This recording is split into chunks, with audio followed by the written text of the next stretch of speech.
Muchísimas gracias. Un saludo a todas las personas que nos siguen a través de los diferentes canales de comunicación. Nuestro gobierno ha hecho una apuesta fundamental por hacer de la educación superior un derecho y materializarlo a través de todas las capacidades que se generan en los territorios, independientemente del territorio, la comunidad, la población, que ese derecho, como está consagrado en la Constitución, sea realizado, sea materializado. Y eso tiene profundamente que ver con las capacidades. Cuando hablamos de talento humano no podemos pensar que el talento está repartido de manera igual. Las oportunidades son las que están mal distribuidas. Y en este caso nuestra apuesta, como lo ha planteado nuestro presidente y nuestro ministro, es hacer de Colombia una potencia de vida a través del conocimiento, a través del saber, de las posibilidades que niños, niñas, jóvenes, adultos puedan tener de educarse.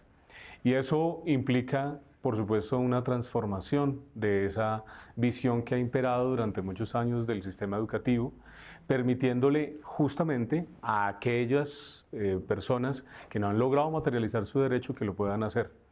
Que aquellos territorios donde la educación no se ha podido garantizar de manera equitativa, justa, donde los maestros no han podido llegar, donde las condiciones de infraestructura no se han podido dar, pueda suceder.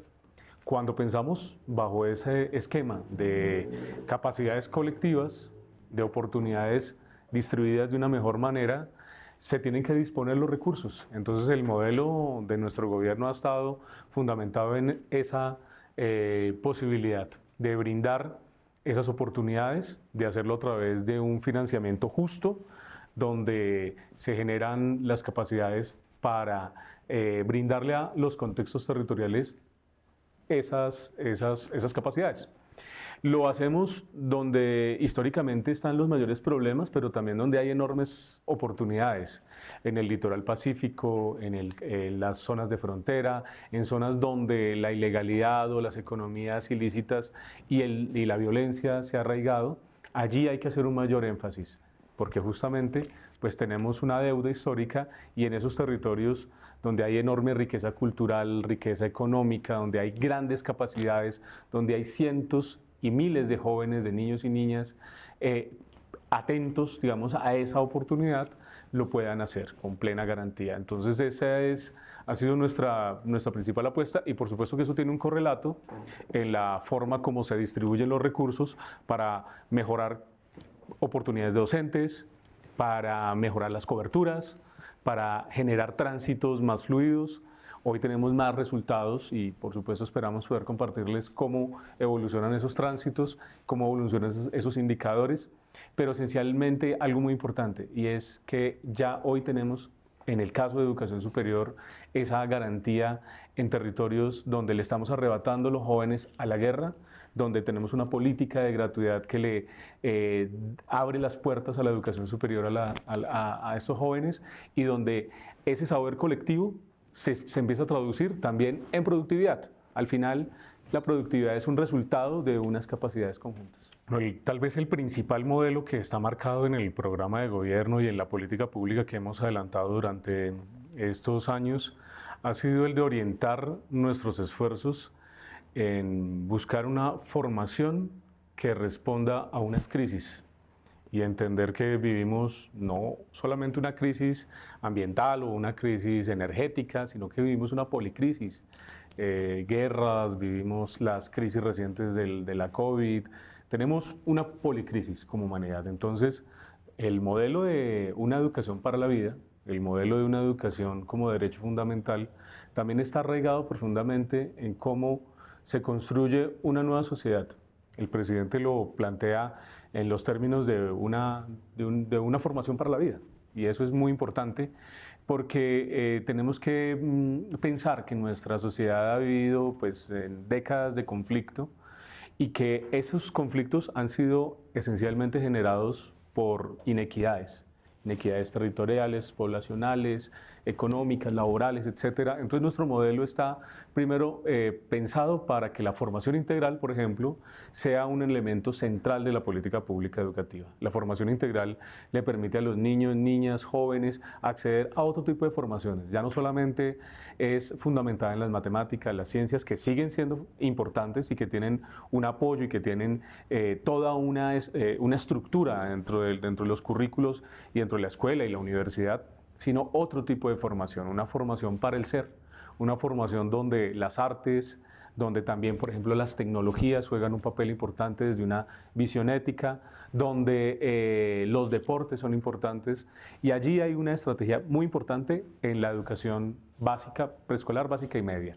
Pero también implica que esa formación integral pueda llegar hasta la educación superior y que no se pierda una trayectoria, que no se pierda la posibilidad de transitar de un nivel a otro. Y aquí ha habido una apuesta también muy fuerte desde el gobierno nacional en articular niveles. Por un lado no está el preescolar, por otro lado la primaria, ni por un lado está la educación media y la educación superior, sino que debe haber un vínculo, porque es un sistema educativo. Entonces, lograr que esas trayectorias se den de manera armónica ha sido una gran apuesta dentro del modelo. Aumentamos las tasas de tránsito entre la educación media y la educación superior, pero además llevando a la universidad al colegio. Educación superior en tu colegio es una de esas formas. Llevar a la universidad a esos territorios donde no existía le permite a los jóvenes también inspirarse para acceder a la educación superior, mejorar sus competencias y sus trayectorias si desean acceder al SENA, si desean acceder a una formación dual, si desean tener, digamos, un título además técnico o tecnológico para transitar a una diversidad de instituciones que tenemos. Y todo eso requiere nuevamente pues, de un cambio en un modelo de financiamiento, que es digamos, de la economía política del país. Y es muy importante pensar que si queremos una transformación de nuestra productividad, queremos transformar el desarrollo económico del país, pues tenemos que hacer inversión. El retorno social de la educación es indiscutible. Una sociedad que invierte más en educación, pues tiene mayores posibilidades de tener un mejor sistema productivo. Nosotros estamos en educación superior, por ejemplo, pasando de los 8.7 billones a más de 13 billones de pesos en recursos destinados para la educación superior. Eso permite más docentes, permite nuevamente llegar a esos territorios, permite la gratuidad, permite fortalecer la calidad de las instituciones. Entonces es un modelo que tiene un contenido, pero que necesita un soporte, una estructura, y ese es el recurso. Bueno, algo muy importante es que tenemos más de 5.000 establecimientos educativos en todo el país que ya cuentan con lo que denominamos los centros de interés. Esta política nació durante el gobierno de Bogotá Humana, una experiencia muy bonita del entonces alcalde Gustavo Petro, para permitir que en los colegios los jóvenes, además del tiempo que dedican a sus clases normales, pudiesen tener una aproximación al arte, a la cultura, a las ciencias, a la programación. Y eso está sucediendo ya hoy en todo Colombia.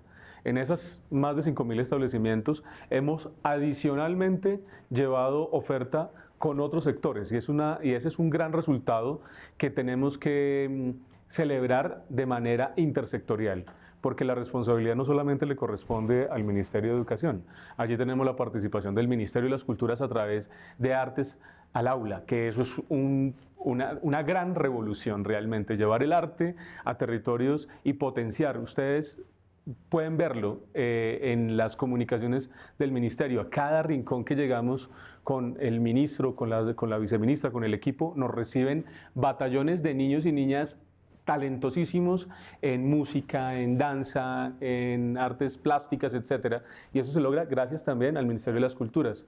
Hemos logrado llegar también a través del Ministerio de las TICs con programación. Ahí hay un gran reto y hace parte de las crisis, pero también de las realidades educativas, y es que la transición tecnológica nos implica llevar mucha más capacidad, tanto en computadores. Hemos hecho enormes dotaciones en todo el país, se han aumentado los recursos para las dotaciones, para esa formación integral, pero también en temas como los deportes. Entonces el balance es positivo porque hemos mejorado los desempeños. Eso se traduce al final en desempeños en todas las pruebas. Colombia no solamente tiene más inversión, que ya lo hemos hablado, no solamente tiene mayor cobertura, sino mayores resultados de calidad.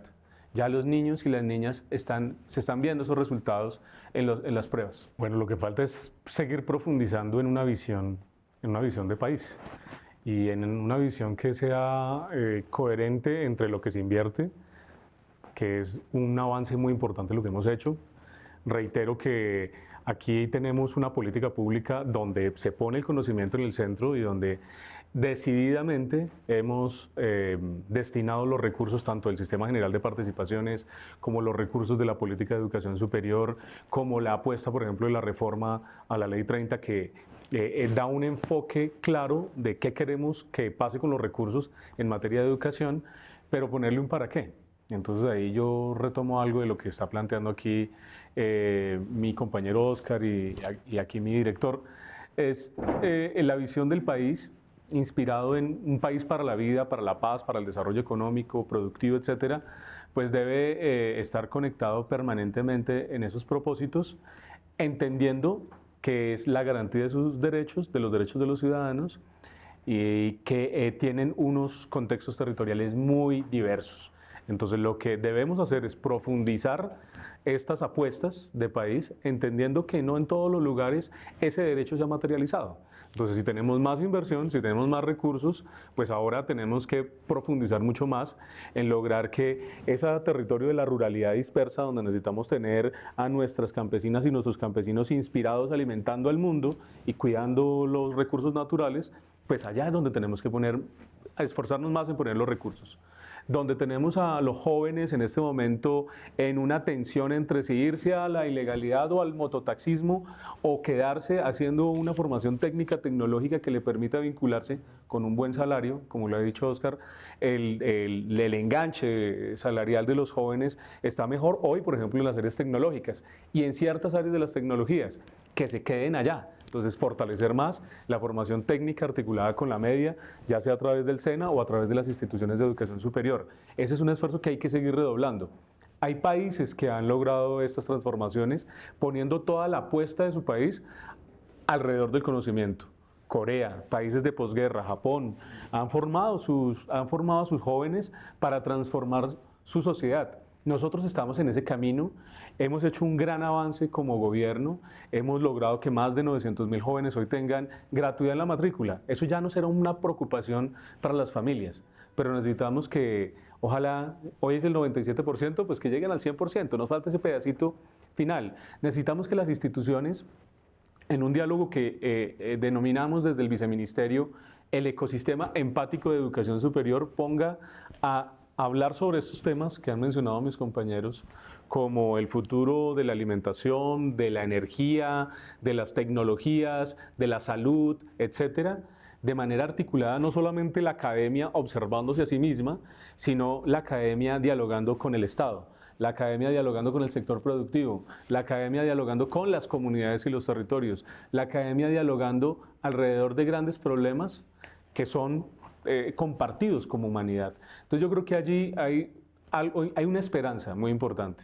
Ante esas crisis y ante los esfuerzos que estamos haciendo, ya hay un camino claro, hay que salvar la humanidad. Aquí lo ha dicho Jorge, es clarísimo, estamos al borde de la extinción de la especie humana. Entonces lo que viene para los próximos años es salvar la humanidad a través del conocimiento y para eso se necesita continuar con una política pública que defina de manera decidida que la educación requiere más recursos. Y ahí estamos, creo que en un camino bien importante. Se dejan unas semillas para que esto se pueda consolidar en los próximos años. Desde luego, mira, hoy yo debo decir que hoy Colombia ha triunfado en algo que es indispensable. Tener 2.5 millones de estudiantes en el sistema de educación superior es un logro de país. Y es un logro que se obtiene gracias al SENA, a la Escuela Superior de Administración Pública, que son instituciones de un régimen especial. Es gracias a la Academia de Formación de la Policía, es gracias a las universidades privadas, es gracias a la educación pública. Eso es un logro como país, eso es determinante. Tener ya hoy el 97% de la gratuidad de la matrícula es un logro irreversible, porque además hemos logrado algo muy importante que para la ciudadanía, para quienes observan este panel, es importante. Esos recursos no pueden estar supeditados a la voluntad política de un gobierno, deben ser parte de una estructura de base. Nosotros hemos logrado justamente en estos 4 años, a partir de un enfoque de un modelo basado en derecho, en la concepción de la educación como un derecho, que esos recursos no sean provisionales, que esos recursos empiecen, por ejemplo, a quedar dentro de la base presupuestal de las instituciones de educación superior. Ese es un logro. O sea, esos recursos nunca más se van a perder. La gratuidad en la matrícula ya nunca más se va a perder porque son recursos que ya quedaron instalados allí. Pero además, los resultados están en que hoy las tasas de deserción están bajando, que los docentes cada vez están más dignificados, hay más condiciones laborales, hay resultados, por ejemplo, en pruebas, como lo decía hace un momento, todas las pruebas las pruebas Saber 11, las pruebas Saber Pro, las pruebas TIT, todas han mejorado, absolutamente, y es indiscutible que esos logros hay que sostenerlos. Entonces, aspectos que quedan marcados para la política pública en los próximos años, que son fundamentales, como por ejemplo la infraestructura. La infraestructura no se construye en 1 año o 2 años, la infraestructura toma mucho más tiempo, pero estamos dejando una política de infraestructura que le garantiza 13 billones de pesos. 13 billones de pesos, la cifra es muy importante para los próximos años, ya garantizados a través de un COMPES, de unas vigencias futuras, para que esos proyectos educativos florezcan en todo el país con infraestructura ya garantizada. Entonces ahí, esos son los logros, no solamente los logros que quedan acá, sino que la educación es un proceso. Y es un proceso que toma tiempo, pero que necesita de una decisión. Y aquí está la decisión política y tiene resultados. El primer escollo que tenemos es lograr nuevamente que esos lenguajes de las tecnologías, que todas estas nuevas capacidades que tienen digamos, los nuevos saberes tecnológicos le lleguen a las personas donde lo necesitan. Donde están esas capacidades, donde está, como lo denominamos acá, el talento. El talento está en todo lugar. El talento está en el Catatumbo, está en un joven que se llama Oliver, en una vereda que se llama Filogringo, está en Soledad Atlántico, donde la cobertura hoy está por debajo del 10%. El talento está en el Chocó, el talento está en los antiguos territorios nacionales, ahí está. Lo que no tenemos son las capacidades, allá, no hay unas capacidades instaladas. Entonces hemos hecho un esfuerzo, hemos identificado claramente, eso es un diagnóstico que realmente solamente hace falta poner el dedo en el mapa y acercarse a ese lugar para saber que allí ha existido un abandono, digamos, una visión de la educación un poco sobre el paradigma de la mercancía, no del derecho. Entonces, el gobierno nacional, el presidente de la República y el ministro han hecho un esfuerzo muy importante para lograr cerrar esa brecha en materia tecnológica. Es llevando la tecnología de Starlink justamente a esos lugares, al Catatumbo, al Plateado, donde además están todos estos talentos, jóvenes talentos, que podemos perder por la falta de acceso a esas tecnologías. Son más de 15.000 escuelas hoy que tienen la posibilidad de mejoramientos, pero además una política también que ha permitido dotaciones pedagógicas pertinentes para el modelo, que eso se suma a lo que mencionaba hace un momento de la formación integral, acompañada con el Ministerio de las TICs y acompañada con docentes y tutores pedagógicos que permiten el acceso a ese tipo de formaciones. Es decir, es una serie de engranajes que se tienen que poner en funcionamiento para lograr que la visión de la tecnología en la escuela sea pertinente. Inspirada, por supuesto, en un uso ético de la tecnología. Lo que nos tiene hoy en gran medida en una crisis es la tecnología, son los desarrollos tecnológicos, la forma como el humano ha hecho un uso inadecuado de las tecnologías, de los desarrollos. El átomo puede servir para producir energía o puede servir para producir una bomba. Entonces, si no llegamos también con un acompañamiento pedagógico a la escuela, con una posibilidad de fortalecer a nuestros docentes en ese uso ético de la tecnología, es difícil. Pero adicionalmente, acá han dicho una cosa muy interesante mis compañeros y es cómo logramos que la tecnología sea para. La tecnología no es en sí misma, es para. Y está conectada, por ejemplo, con la medicina, con esos otros grandes retos. Es la tecnología aplicada a la salud. Nosotros hemos hecho algo muy bello. Recientemente el ministro entregó y el señor presidente a la Sociedad de La Guajira, de la Alta Guajira, una primera formación de médicos en La Guajira. Esos médicos, va a ser la primera generación de médicos formados en La Guajira. Y allí se necesitan unas tecnologías. Entonces, de mano también con los otros sectores, como le digo, esto es un trabajo muy articulado. Llegamos con el Ministerio de Salud para lograr que allí también haya capacidades en telemedicina. Por ejemplo, es fundamental, porque no vamos a poder tener al médico en todos los territorios, pero sí a través del uso de las tecnologías llevar a ese especialista médico a muchos lugares. Es el vínculo de las tecnologías con otras áreas como el medio ambiente. Es el uso de las tecnologías también aplicadas a temas estratégicos hoy, como el reconocimiento de los saberes y los saberes ancestrales y los conocimientos ancestrales. Yo les quiero decir que el presidente nos puso una apuesta muy bella, porque es, digamos, de lo inspirador que tenemos que vivir también en la política pública para pedirle a las instituciones que nos den una mano. Y es lograr que no tuviéramos solamente algunos programas de inteligencia artificial en Machine Learning o en analítica de datos o en programación o en los temas, digamos, de los propios de las tecnologías, sino que además lo hicieran con una identidad. Y allí ya han surgido ideas tan bellas como Aluna IA, que es el programa de inteligencia artificial de la Universidad del Magdalena, que reúne todos estos lenguajes de las tecnologías con los saberes de los mayores de la Sierra Nevada.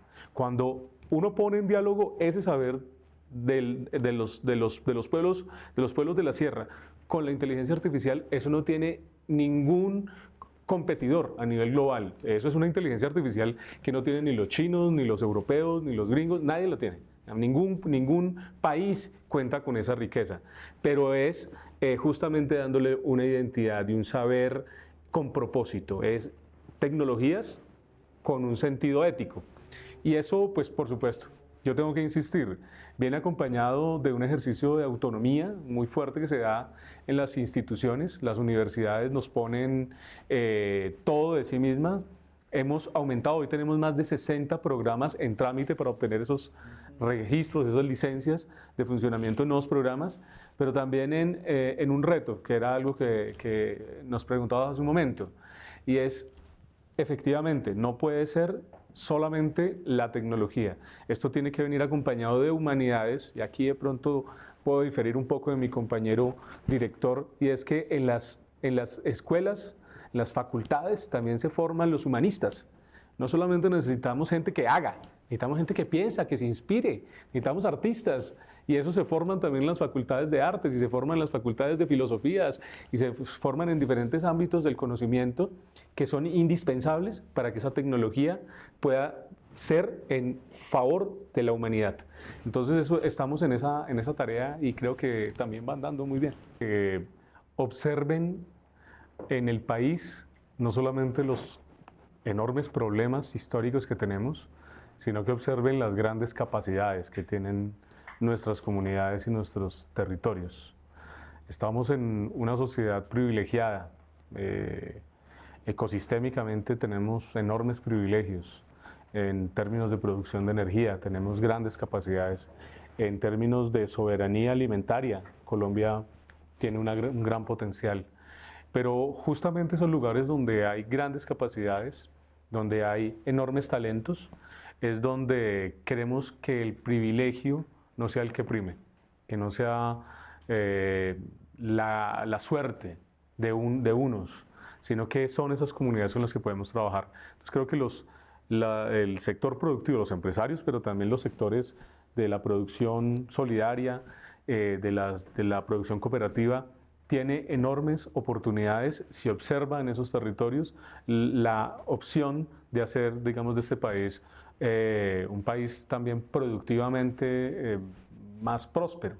Los jóvenes tienen esa disyuntiva: o me voy para la guerra, o me voy a la producción, o me voy al conocimiento.